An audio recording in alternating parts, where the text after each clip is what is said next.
Du jour où le territoire français fut enclavé dans l'empire de Charles Quint, il n'eut plus une frontière qui ne lui parlât de l'Espagne.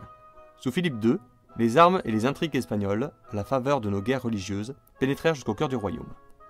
Pendant la Ligue, l'Espagne règne en maîtresse à Paris. Aux États généraux de 1593, son ambassadeur, le duc de Feria, prend place sur le siège d'honneur à côté du trône qui attend le roi à nommer.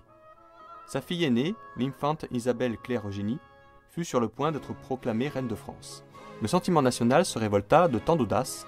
Le vainqueur d'Arc et d'Ivry chassa de France les Espagnols, mais n'effaça point l'impression profonde que leurs idées, leurs mœurs, leur langage avaient laissé dans les esprits. On ne voyait en France que Français espagnolisés. Le costume, la pose, le langage, tout rappelait les fiers soldats qu'on avait si longtemps combattus et admirés, barbe pointue, feutre à longs poils, pourpoint et haut de chausse, à demi détachés, ruban aux pieds, ruban aux jambes, fraises empesées, telle était la mise des gens comme il faut. Bientôt les mariages princiers viennent accroître en France l'influence espagnole. Louis XIII épouse Anne-Marie, fille aînée de Philippe III. Philippe IV prend pour femme Isabelle de France, fille d'Henri IV. Leur fille, Marie-Thérèse, deviendra un jour épouse de Louis XIV.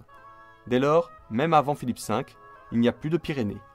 Aucun homme, aucune femme de qualité, comme le dit Cervantes, ne manque d'apprendre la langue castillane. Les grammaires espagnoles se multiplient, comme les latines, un dictionnaire espagnol paraît à Paris en 1664. Voiture parle et sait l'espagnol aussi bien que l'italien. Balzac, qui connaît également les deux langues et imite de préférence les écrivains castillans, se plaint de ce que le public court indifféremment après tous les romans espagnols. Cette passion dure tout le temps du XVIIe siècle.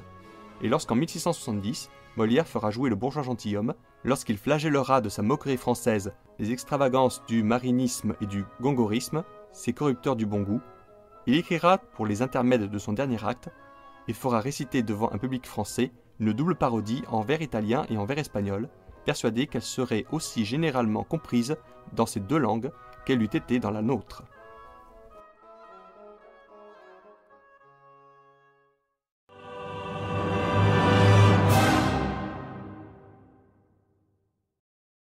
Si vous aussi vous avez apprécié cette vidéo et si vous pensez comme Napoléon, l'histoire est un mensonge que personne ne conteste.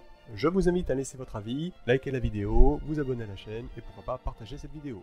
Merci.